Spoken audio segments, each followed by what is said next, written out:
The silence that spoke more than 1,000 words. The gym was stuffy, the air thick with the smell of sweat and leather from punching bags. Muhammad Ali, already a legend at 32 years old, watched Bruce Lee with that confident smile that made even the strongest feel small.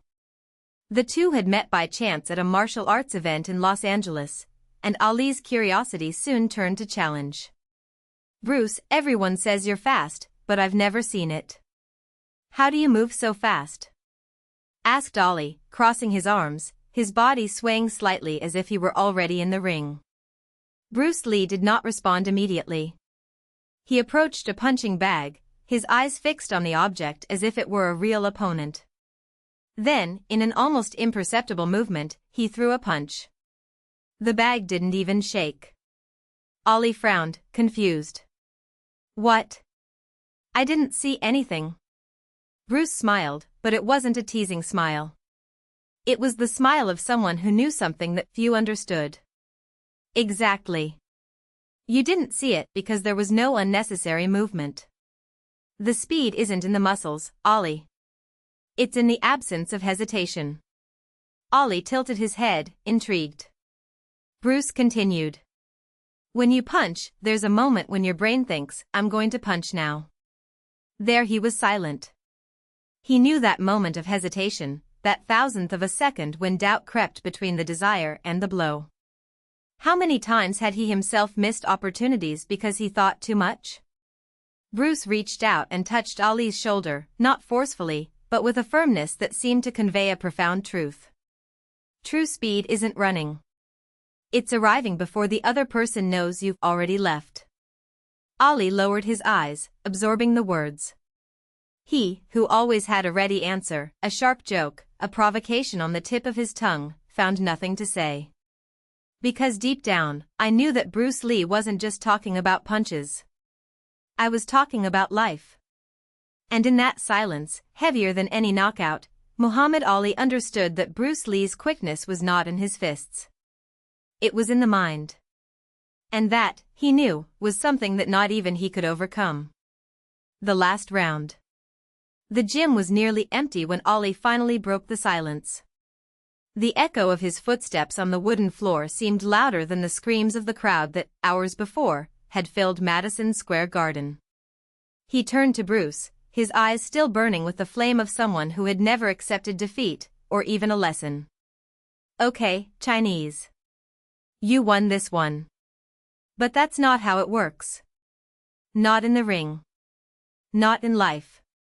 Ali flexed his fingers, as if he still felt the weight of his gloves. "You talk about arriving early, but what happens when the other person also knows this? And when they've both left and the game becomes just who can last longer?" Bruce smiled, but it wasn't a victory smile. It was the smile of someone who already knew that the conversation would not end there. He approached, his movements fluid as water, and stopped a foot away from Ali. "So you admit that the game has already started?" Ali laughed, a hoarse sound, full of defiance. "I never said no. I just said you don't know how to play my way."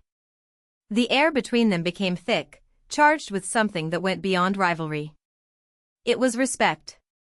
And, perhaps, the recognition that, deep down, the two were made of the same stuff, men who had transformed pain into strength, contempt into legacy. But they were also different. Ali fought to prove that he was the greatest. Bruce fought to prove that there were no limits. "Let's see, then," said Bruce, extending his hand open, as if offering a deal. "One round. No rules. No audience. Just the two of us, as it always should have been." Ali looked at his hand, then at Bruce's eyes. He knew what that meant. It wasn't a fight. It was a test. A wordless question, "Are you willing to go beyond what you know?" He took a deep breath, feeling the weight of the choice. I could refuse. He could get out of there, go back to the spotlight, to the cameras, to the world that idolized him exactly as he was.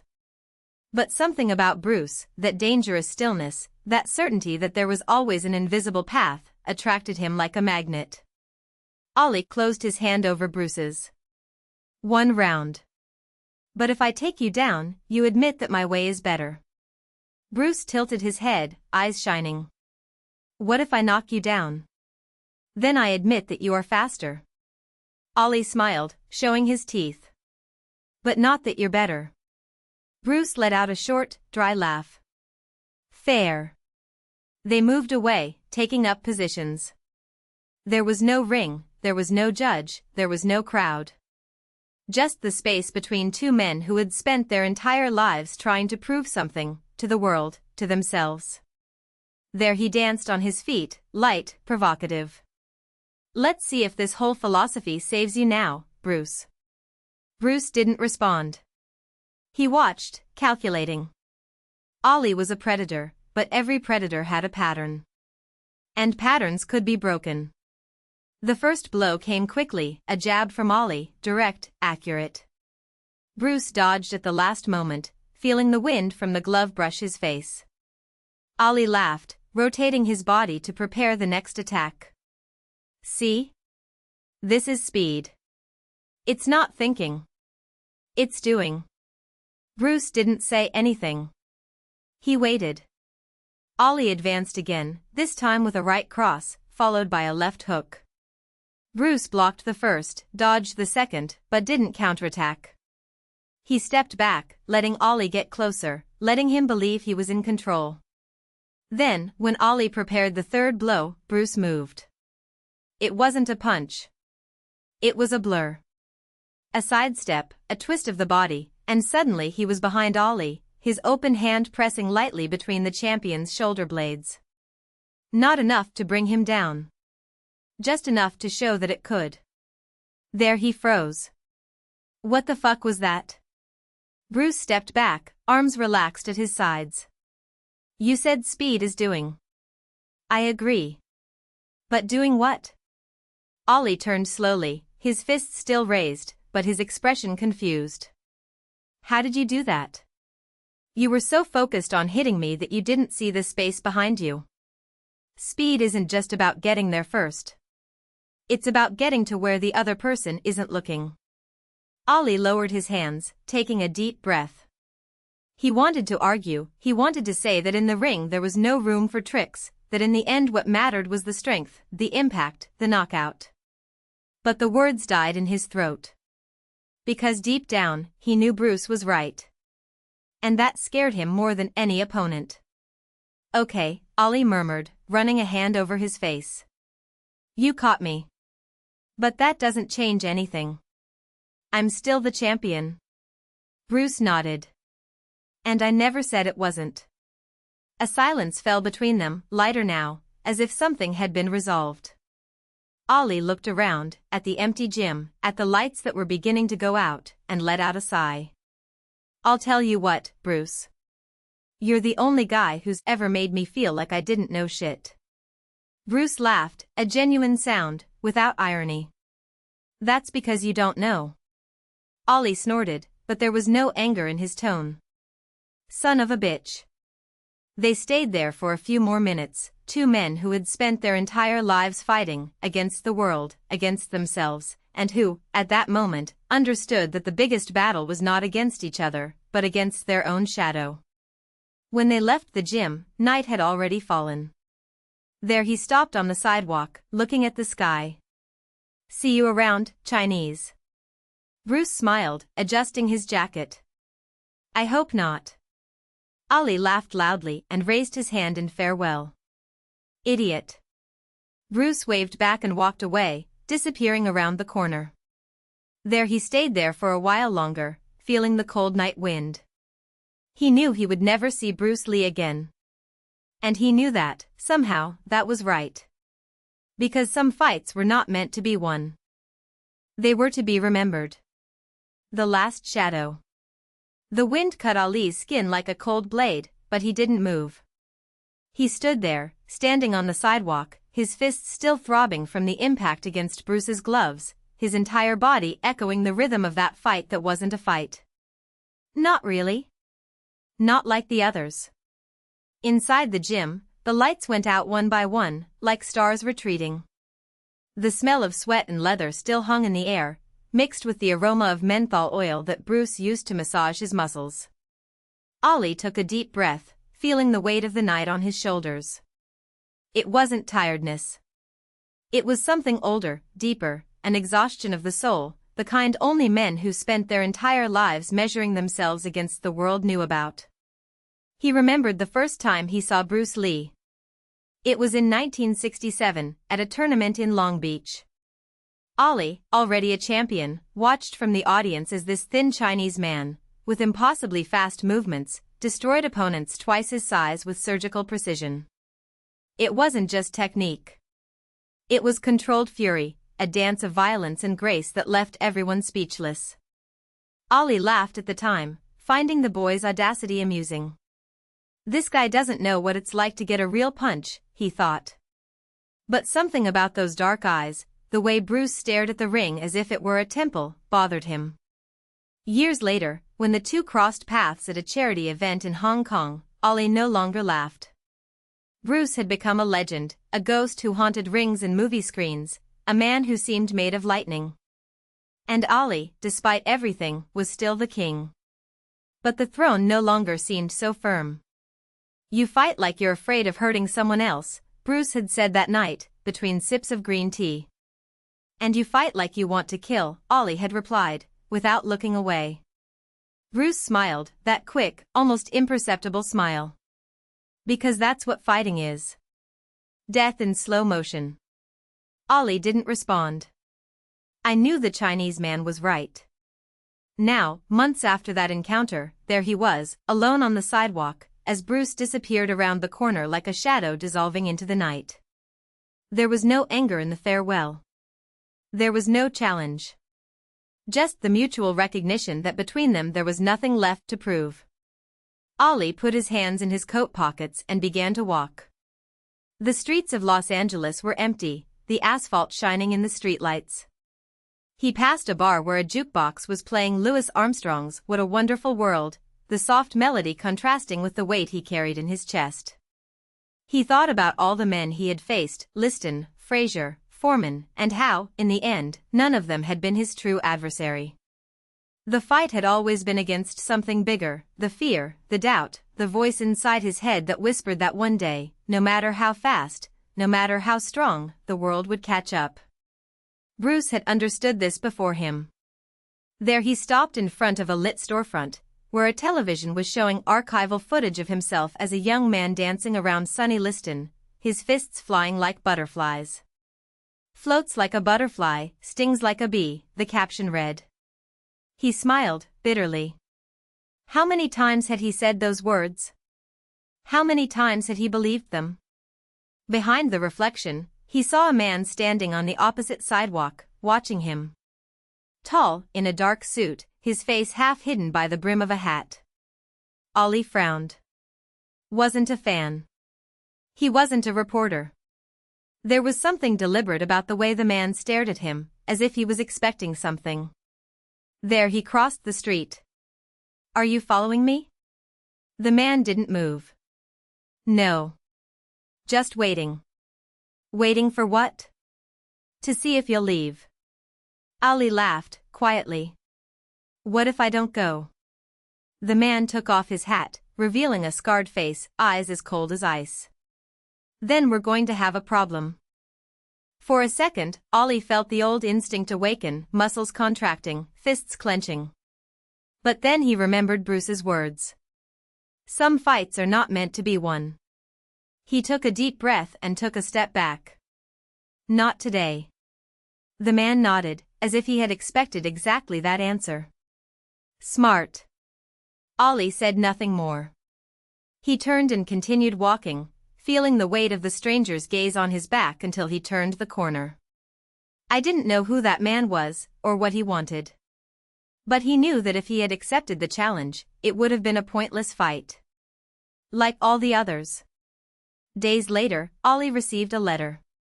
There was no sender, just his name handwritten in precise letters. Inside, a yellowed newspaper clipping, the news of Bruce Lee's death, in 1973, at the age of 32. "Sudden death," read the headline. "Cause unknown." Ollie folded the paper carefully and put it in his pocket. He didn't cry. Men like him didn't cry. But that night, he dreamed of Bruce. In the dream, the two were back in the gym, but the ring was endless, the ropes stretching beyond what the eye could see. Bruce was there, smiling, his hands bandaged, his feet bare on the wooden floor. "Are you still fighting the shadow?" asked Bruce. Ollie looked at his own hands. They were empty. "No. Now I just dance." Bruce laughed, and the sound echoed like a bell. "Good. Because dancing is more difficult." Then the ring dissolved, and Ollie woke up with his heart pounding, the taste of sweat in his mouth. Outside, the sun was beginning to rise, painting the sky orange and pink. He got up, went to the window and opened the curtains. Below, the city woke up, indifferent. Ollie took a deep breath and smiled. Some fights were not meant to be won. But others, like learning to live after them, were the only ones that really mattered. The morning after the dream. There he stood in front of the window, his fingers still gripping the thin curtain. The morning air came in through the crack, fresh and light, as if it carried with it the promise of something new.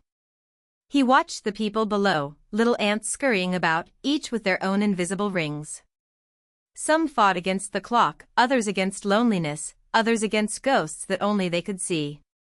He knew that weight well. He looked away at the mirror hanging on the bedroom wall. The reflection showed a man thinner than he used to be, with deep circles under his eyes and a thin scar above his left eyebrow, the legacy of a fight he shouldn't have accepted. But it was his eyes that caught the most attention. They no longer had that feverish glow of someone who believed that each punch could change the world. Now there was something calmer there, like the surface of a lake after a storm. He put on an old t-shirt, put on his worn sneakers and left the apartment without making a sound. The building's hallway smelled of coffee and toasted bread, mixed with the musty odor of the peeling walls. Ollie went down the stairs slowly, as if each step were a decision to be made. Downstairs, the metal door creaked open, and he stepped onto the sidewalk with the same caution as someone entering unfamiliar territory. The city was not yet fully awake. The closed bars had chairs piled up on the sidewalks, and the first rays of sunlight reflected on the windows of parked cars. Ollie walked aimlessly for a few blocks, until his feet took him to the gym where he had spent years training. The rusty sign still said Star of Tomorrow Boxing Club, although tomorrow no longer sounded as promising as it once did. He pushed the door open, and it groaned like a wounded animal.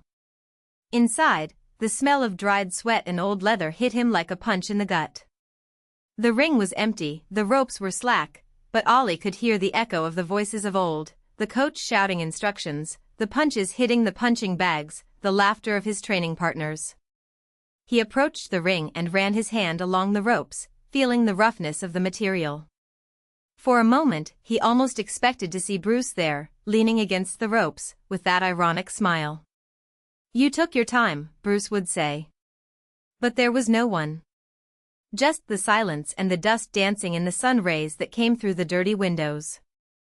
Ollie climbed into the ring and sat in the center, legs crossed, as he did when he was a child and dreamed of becoming champion. He closed his eyes and took a deep breath. There was no longer the weight of gloves, nor the fear of being hit, nor the pressure of having to prove something to someone. There was only the wooden floor beneath him and the distant sound of cars outside. It was then that he heard footsteps. A woman entered the gym, carrying a canvas bag. He had short, gray hair, held back by an elastic band, and was wearing an old sweatshirt with the club logo on it. She stopped when she saw him and frowned.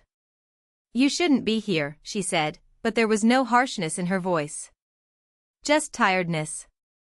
There he recognized her. She was the widow of the former coach, who now owns the place. He stood up slowly. "I know. I'm sorry." She sighed and dropped the bag on the floor. "Your coach used to say that you had the hands of a pianist, but the heart of a fighter. I don't think he ever understood that the two things don't mix." Ollie smiled, bitterly. "I didn't understand either." "And now?" He looked around, as if the answer was written on the peeling walls. Now I just want to learn to sit still. She watched him for a long moment, then took a keychain out of her pocket and tossed it to him. Then stay. But not for free. I need someone to sweep the floors and fix things that break. And, from time to time, teach the kids who still think that boxing is just about hitting. Ollie snatched the keys from the air. Why? Because someone has to remind them that, in the end, the ring isn't just made up of winners. It's made up of people who didn't give up trying. He gripped the keys tightly, feeling the cold metal against his palm. It wasn't a trophy, nor a $1 million contract. It was just a chance to start over. Okay, he said. But only if you let me dance once in a while. She laughed, a husky, genuine sound. As long as it's not in the ring. Months later. The gym was different. The walls had been painted a faded blue, the windows now had clean glass, and the ring, although still old, was standing strong. There he spent the mornings repairing what he could and the afternoons teaching the boys to move with precision, to breathe between punches, to understand that the real fight was not against the opponent, but against the fear of falling. Sometimes, when the last student left, he would turn on the old radio and dance alone in the middle of the room. There were no rehearsed steps, no elaborate choreography, just loose movements, as if the body knew something that the mind had not yet understood. And, at some point, he always ended up returning to the ring, sitting in the same place as before, as if waiting for Bruce to appear. One night, after closing the gym, he found a note stuck to the door. Are you still fighting the shadow? B. Ollie smiled and put the paper in his pocket. He didn't respond. It didn't need to. Outside, the city continued its rhythm, indifferently. But there, between the four ropes of the ring, he had finally found a way to live with the scars. And that, in the end, was enough.